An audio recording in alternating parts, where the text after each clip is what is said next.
एक बार एक मोर जो बहुत सुंदर था, उसके पंख बहुत खूबसूरत थे। एक दिन खूब झमझम बारिश हुई और मोर नाचने लगा। नाचते हुए वो अपनी खूबसूरती को निहार रहा था, पर अचानक उसका ध्यान उसकी आवाज़ पर गया, जो कि बेहद बेसुरी और कठोर थी।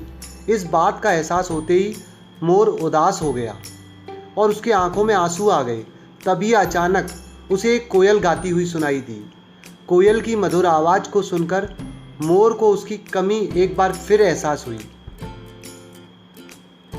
वो सोचने लगा कि भगवान ने उसे सुंदरता तो दी, पर बेसुरा क्यों बनाया।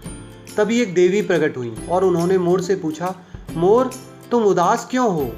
मोर ने देवी से अपनी कठोर आवाज़ के बारे में शिकायत की और उनसे पूछा, कोयल की आवाज़ इतनी मीठी है, पर मेरी क्यों नहीं, इसलिए मैं दुखी हूँ।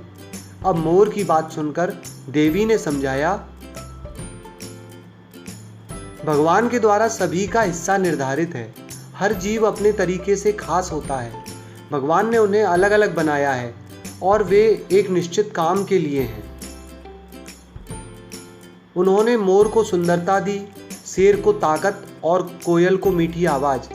हमें भगवान के दिए इन उपहारों का सम्मान करना चाहिए और जितना है उतने में खुश रहना चाहिए।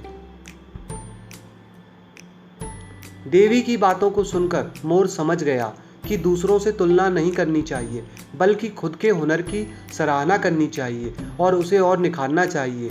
मोर उस दिन समझ चुका था कि हर व्यक्ति यूनिक होता है। कहानी से हमें सीख मिलती है दोस्तों कि खुद को स्वीकार करना ही खुशी का पहला कदम है। जो कुछ भी आपके पास नहीं है उसके लिए दुखी होने के बजाय जो है उसे स्वीकार करें। धन्यवाद दोस्तों।